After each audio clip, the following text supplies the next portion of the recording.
Happy New Year from News 8 Now.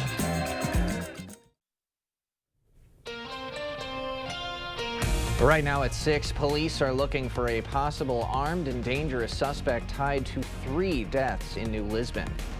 And New Year's celebrations are on. We're live at one of the area's oldest New Year's traditions.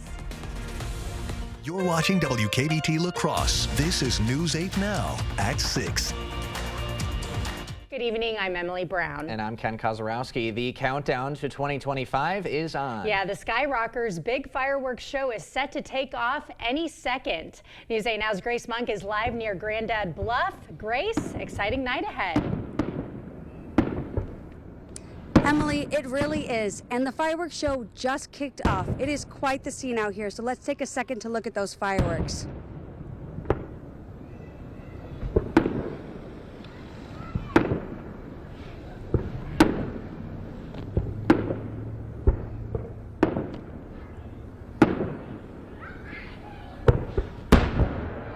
Now, this is the group's 95th year doing the New Year's Eve show. It all started in 1929 on top of Grandad Bluff, and they still launch the fireworks from there today.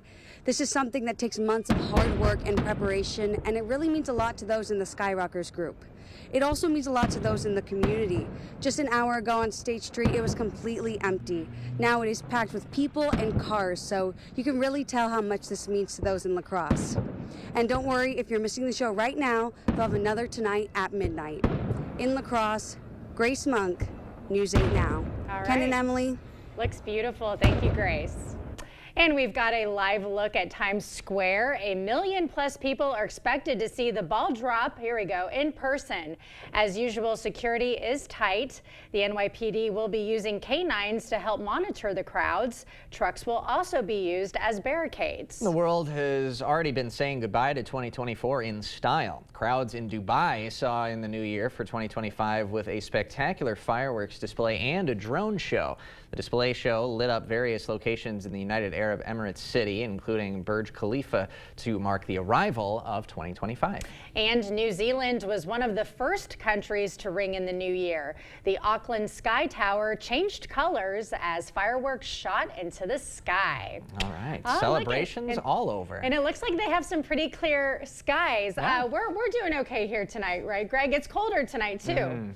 It's colder, but overall it's not too bad and fairly quiet really for this time of year. You really can't beat some of these temperatures overall. It's colder than what we've had through the Christmas period, but it's still above average this evening, and with a little bit of a breeze and maybe a little bit of wind chill and some flurries, but all in all, not too bad to experience the New Year's Eve activities too. And that's really the story. It's cloud cover, a few breaks here and there, but overall cloudy skies will be the rule. The wind chill just a little bit lower than the actual temperature, into the teens with that northwest wind here at La Crosse. Very similar story at Eau Claire, maybe a little bit less in the way of wind, but steady temperatures in the mid-20s, so a little bit above average for this time of year to see this during the evening hour. Overall, there's your temperatures currently. There's a few snow showers or flurries. I think more will develop later on. A lot of the radar will not be able to pick up on some of this activity, but all in all, good driving conditions throughout really the Midwest. That activity too with the low is centered well to the south and east. That's starting to pull down some colder air and a little bit of flurry activity with it, but the bulk of that will remain well to the west. So overnight temperatures will be colder than recent, but still above average as you wake up with a few bit of flurries or snow showers out there throughout the morning hour, which leads to potentially some sun in the afternoon. Unfortunately, our temperatures are not going to go up. They're going to continue to fall back. So we'll break down how cold we'll get and if we got any weekend snow ahead a bit later in the broadcast. All right. Looking forward to that report. Thank you, Greg. Well, a new year means new laws in Wisconsin. Here are a couple big ones. EV owners will be required to pay an excise tax on the electricity they use. That rate is going to be 3 cents per kilowatt hour. That tax will not apply to at-home charging stations.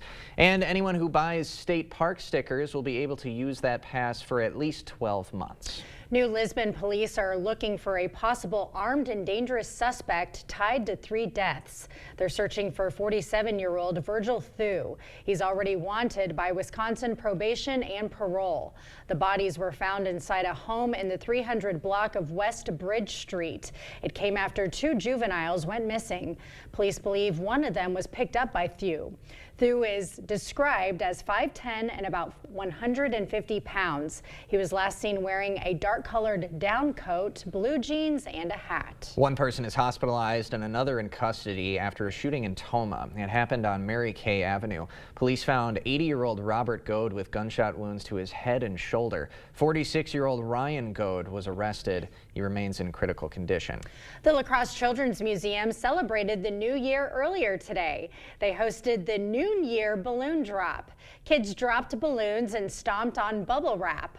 The museum's principal of fun says it's a great way to celebrate the new year without little ones staying up past midnight.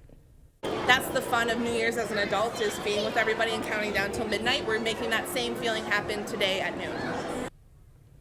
And the Children's Museum turns 26 in 2025. The results are in for this year's Joy of Sharing campaign. This year's donations from you, the community, brought in $2,800 for the Salvation Army and $1,800 to the Hunger Task Force. Today, representatives from the nonprofit stopped by our news station to pick up their checks. The Hunger Task Force's executive director, Shelley Fortney, thanked La Crosse for coming together to support the community.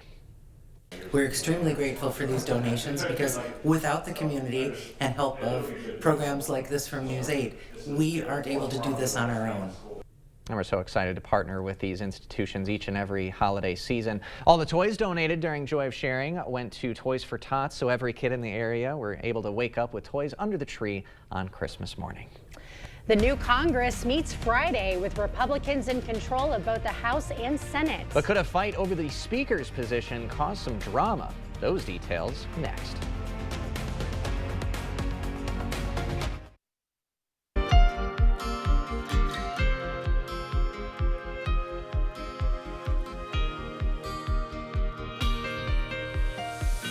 A woman who died after being intentionally set on fire on a New York City subway train has now been identified. Police say the victim of the horrific crime was 61-year-old Debrina Kawam. She last resided in New Jersey but was believed to be homeless. 33-year-old Sebastian Zepeda Khalil has been charged in the December 22nd killing. He was indicted Friday for murder and arson. Police say Kawam was asleep on the train as it approached a Brooklyn station when Zepeda Khalil calmly walked up to her. He then allegedly used a lighter to ignite her clothes and blanket. Zepeda Khalil is also believed to be homeless. The new Congress convenes at noon on Friday. Republicans will control both the House and the Senate. That doesn't mean things will go smoothly, as there could be some intra-party fireworks over who will be Speaker of the House, something President-elect Donald Trump hopes to avoid. Erica Brown has more details from our nation's capital. Mar-a-Lago will be packed with a who's who from Capitol Hill for President-elect Donald Trump's annual New Year's bash. Happy New Year. It's unclear whether House Speaker Mike Johnson will be in attendance, but Trump delivered a late Christmas gift to Johnson Monday when he endorsed him to be the Speaker of the House in the new Congress. I'm really humbled and honored to have President Trump's endorsement for Speaker again. But even with Trump's endorsement, Johnson may have a tough time winning enough votes from his Republican colleagues. At least 3 Republican House members say they have reservations about Johnson's leadership. I remain undecided, as do a number of my colleagues, because we saw so many of the failures last year that we are concerned about that might limit or inhibit our ability to advance the president's agenda. Kentucky's Thomas Massie went even further, posting to social media that he's a no vote for now. The Republican majority is so tight that Johnson can only afford to lose 1 GOP member and still get the majority of votes needed to become Speaker. Right now, I don't believe that he has the votes on Friday, and I think we need to have the conference get together so that we can get united. The House cannot vote on anything else until a Speaker is elected. Erica Brown, CBS News, Washington. The U.S. Treasury Department has notified lawmakers that a China state-sponsored actor infiltrated Treasury workstations in what officials are describing as a major incident. In a letter, a Treasury official said it was informed by a third-party software service provider earlier this month that a threat actor used a stolen key to remotely access certain Treasury workstations and unclassified documents. A Treasury spokesperson said the compromised service has been taken offline and officials are working with law enforcement. A spokesperson for China's foreign ministry denied the accusation Tuesday, saying China has always opposed all forms of cyber attacks. New year, new me. How you can make this year's New Year's How you can make that resolution stick in just a few minutes.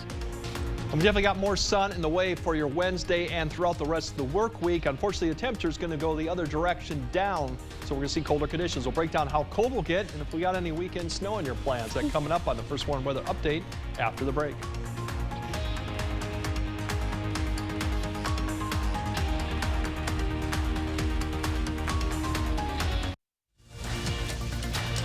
The news continues on News 8 Now. Expect more. Well, we've almost arrived at 2025, and many are vowing to do something different in the new year. Yeah, but staying motivated to achieve those goals can be tough. In today's Health Minute, Mandy Gaither has more with a psychologist on how to make your New Year's resolutions stick. A new you in the new year. But if you keep making the same resolutions without results, you're not alone. Research indicates that year after year, people tend to set the same exact goal. And this really shows that there is a gap between what we want and what we do. Psychologist Susan Albers with Cleveland Clinic says there are simple ways to set yourself up for success in 2025. When setting resolutions, be specific and realistic. Instead of saying be more active, set a goal of working out a certain number of days a week for a specific amount of time. Next, she says to try habit stacking. Pairing two habits together can help keep those behaviors going. So for example, if you drink your cup of coffee every morning and routinely, and you want to start getting moving and exercising, that very next behavior after you have your cup of coffee, maybe go for a walk, do some stretches, do some yoga. Albert says to also focus on process goals, not outcome goals. For instance, aim to eat a serving of veggies with each meal rather than to lose 20 pounds. And practice self-compassion. She says it'll help you bounce back from setbacks. And get support. Sharing goals with others can help you reach them. Finally, stay on top of your progress. When we write down what we are working on, research indicates that this significantly helps us to keep on track. For Health Minute, I'm Mandy Gaither. That way you can make good on the new year, new me. Yeah. That was just funny. It was just the way I said it. Just apparently. the way you said it. Threw her I off. just loved it. Ending 2024 in Yes. style, throwing my co-anchor off. Well, in the meantime, we've had some decent cloud cover and some cooler temperatures today on this New Year's Eve. And quite breezy. What's coming up, Greg? Yeah, we got that cloud cover, some flurry activity. We even got a little bit of freezing drizzle's been reported too. So they've had a special weather statement out for some of these areas highlighted in yellow. That could be portions of I-90, 94. Just some isolated areas that precipitation coming in is very fine. Some of it is suspended little particles, so that does tend to be a little bit of a freeze and drizzle. Shouldn't last too long. I think we'll switch back to flurry, but that activity will be out there. So the breezy conditions will be one thing, the flurry activity, even some snow showers through tomorrow morning too. And if you get one of these, maybe a dusting. I think most areas won't see any type of accumulation. It will be colder going on Wednesday, closer to average, a little bit below. It's even colder on Thursday and Friday too, but nothing really unusual for the first week of January too. Wind chills this evening, pretty much in the teens, could get down to maybe some single digits later on. So that's really about the only story with that northwest wind for this evening. Otherwise, temperatures really still will remain pretty much where above average even as you wake up. So as tomorrow morning, you can see there's a little bit of this blue here, streaks here. That indicates a little bit of a snow shower activity, mainly north and east of the area. But we could see some of these across the interstate and that kind of all the way through the morning hours. That could dump maybe a dusting occasionally if you get under that. Otherwise, flurry activity will continue through about noon, and then you'll generally see some clearing conditions from west to east. Further west and south to get a better shot, you're going to see clearing conditions. Not as much luck as you go further north and east, especially up and towards Dorset County in those areas. But overall, temperatures, these are colder than what we had for probably the last 2 weeks, but it's probably just a few degrees colder than what we should be. So that's the good story is it's cold, but nothing unusual too that you can handle for this amount of year. Now we're going to have clearing skies at least Wednesday afternoon, partial. We do have another system that's tracking to our south, so cloud cover will come back in for probably Wednesday night into Thursday.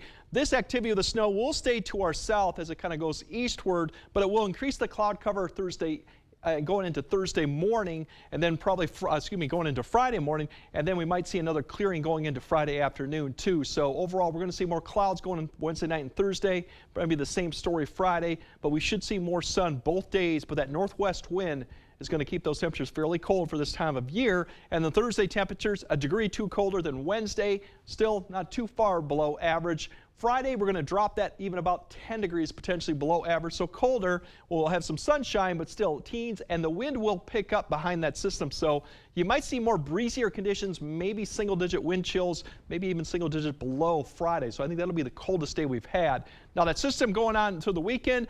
If you don't want the snow, it's staying further south. Right now, it's a very low chance that even that will approach the area. Right now, I think we might see a little bit of snow during the activity, but the bulk of that significant or accumulating snow is going to stay to our south as of right now. But the bigger story next week, we got another push of colder air coming too. So our temperatures are going to remain below average going into next week. As you see, we're going back into the teens after that snow chance this weekend. The good news is cloud cover and a lack of a snowpack probably will help to keep our temperatures a little bit warmer than we've had. But we're getting back to winter type temperatures for the next period here. Definitely looks like it. Yep. Thank you, Greg. Coming up next in sports, painting the playoff picture. See what's at stake for this week's NFL action. Plus, the Bucs look to head into the new year with a win. Cade is next. Covering all of the exciting action from your community. Here's News 8 Now Sports with Cade Overton. It's the last day of the year, and the Milwaukee Bucks hoping for a little momentum as we head into 2025. Milwaukee just 2-3 since winning the NBA Cup, and they're trying to snap a 2-game skid as they took on the Pacers this afternoon. Let's go to Gainbridge Fieldhouse. This one back and forth all game long. Pick it up in the fourth quarter. Bucks down 6, but Giannis throwing down the hammer. That cuts the deficit to 4. Now down 2, 7.5 to play. Giannis working the defense. Fadeaway mid-range, nothing but net. We're all tied at 99. Now tied at 104, but check your clocks because it's Dame time. Lillard knocks down the 3-ball. Bucks lead by 3. Just over 2 to play. Lillard, the pass across the court to Middleton. One more to Gary Trent Jr. Cash. Milwaukee with a 4-point lead, and Trent Jr. was not done. How about another 3-ball? And he's going to drain it. The Bucks, they enter the new year with a win, 120-112. Tonight, the Minnesota Timberwolves will end the year in Oklahoma City as they face the top team in the Western Conference, the Thunder. That one's set to tip at 7 p.m. on NBA TV.